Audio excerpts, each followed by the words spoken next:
Okay, so welcome to video 3 of the 1-point linear perspective series. The first step that you want to do is make sure you have your horizon line and your vanishing point. We are using 1-point linear perspective, which means one vanishing point. In the first two videos, I demonstrated how to do shapes at bird's eye view below the horizon line using one vanishing point. I talked about how to do shapes below the vanishing point, and I talked about how to do shapes that are overlapping on both sides.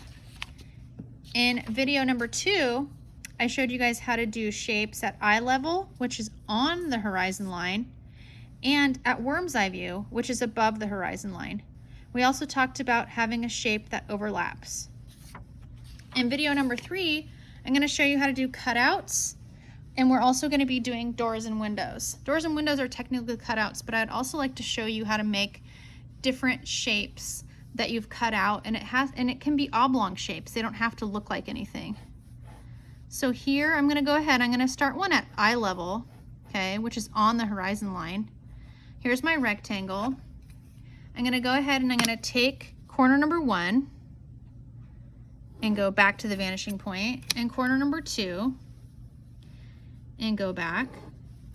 And then I want the side of my building, so I'm going to go right here and do the side.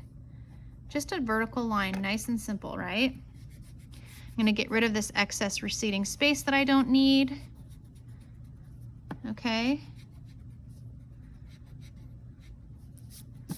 And I'm going to show you guys how to do windows. We're pretending this is a giant skyscraper right now. So the very first thing that you want to do, and with your ruler or as a sketch because you're learning, you want to go ahead on the space that's furthest away from the vanishing point here. You don't want to start these lines right here, because then if you go back, they have nowhere to go. They're going off the building. You want to start here because then you can use the space for perspective inside the building. So we're going to pretend this skyscraper has a bunch of small windows. Okay. One thing you want to keep in mind, as I did this line right here, I made sure it went above and below the horizon line.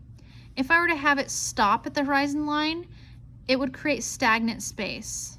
Okay. So it wouldn't have enough depth. So one thing that you always want to remember is making sure you have enough space above and below the horizon line. This is very close to it, but it's far enough away where in this shape, I can create enough depth. So what I'm going to do now, after step 1, where I'm designing how many windows I'm going to have, then what you do is you take literally every single line, the top and the bottom, go back to the vanishing point. Do yourselves a favor at this point and trust your ruler. This is video number 3, so if you have practiced along with me, then you are aware of the fact that you know if you have your ruler touching your vanishing point and touching the corner of your line, then you don't need to go all the way back. So I'm doing the top and the bottom of each vertical line. And this angle will change as I go. It almost turns into kind of like a fan as it recedes back. And when you first learn how to do this, you're just kind of thinking to yourself, that doesn't make sense. Why is it going in all sorts of different directions? However, this is accurate because when there are lines that are above, on top of, and below the horizon line, then they do change angles.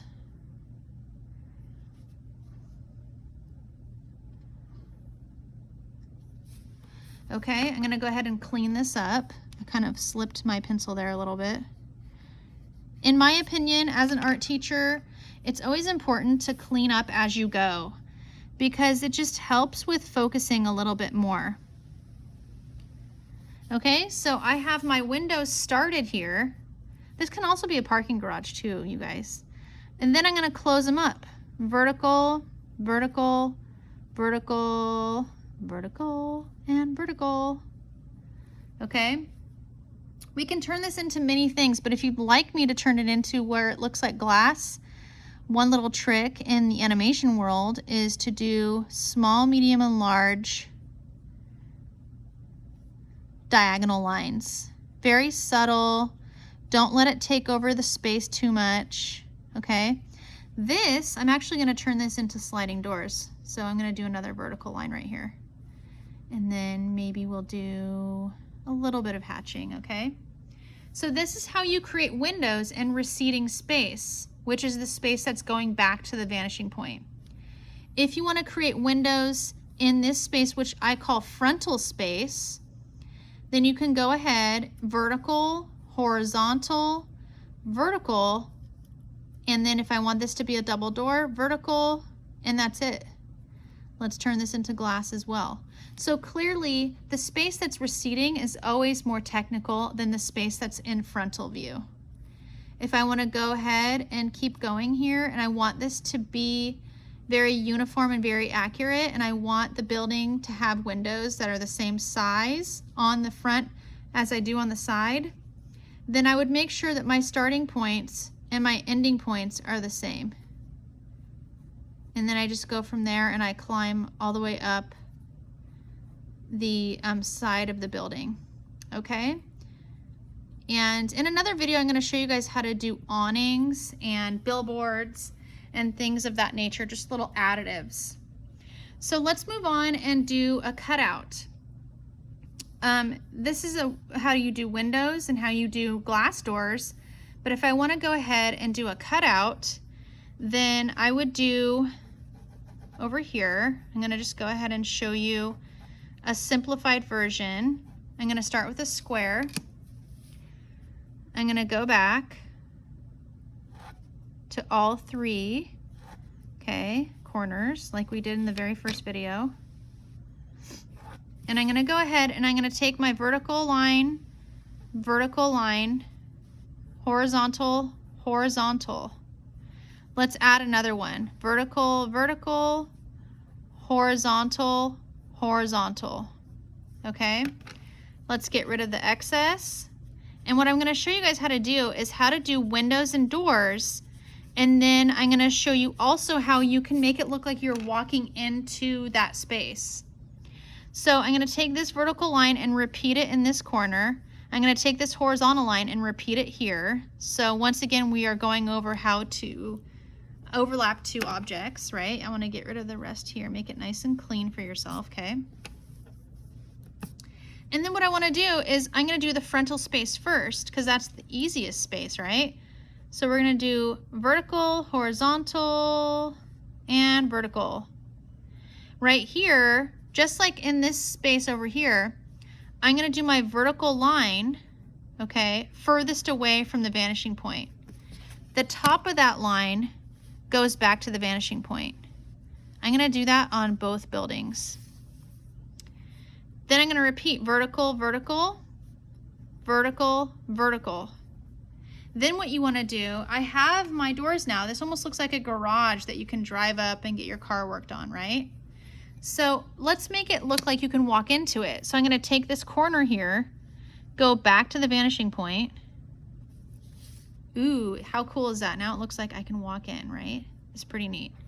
Then what I'm going to do in order to make it look like you can walk into this side is I'm going to do a horizontal line. Same thing here, horizontal line from that corner.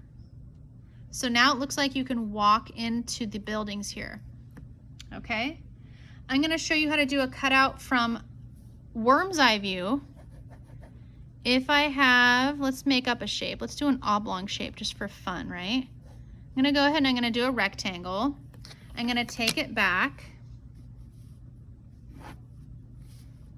Okay. And then I'm going to repeat vertical, vertical, horizontal, horizontal. And then what I want to do, get rid of receding always, you guys.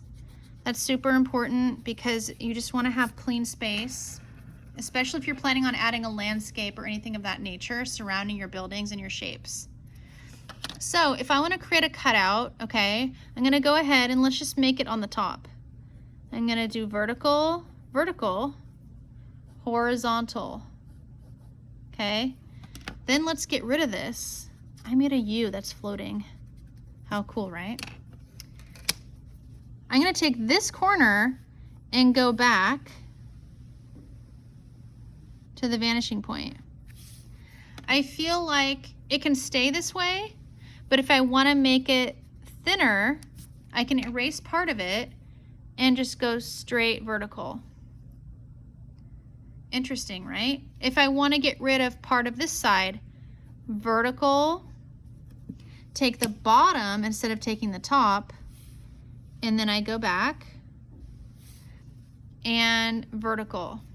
I can leave it like that and maybe I have a window, but if I want to make it a cutout, which is what we're studying in this video, then I would go ahead and I would do a horizontal line. That works too, but if I want to make it thinner like I did here, I would make this vertical and vertical right here.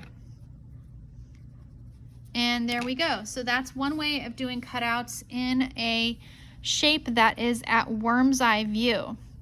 In the next video, I'm going to show you guys how to do overlapping of shapes, sidewalks, and rivers.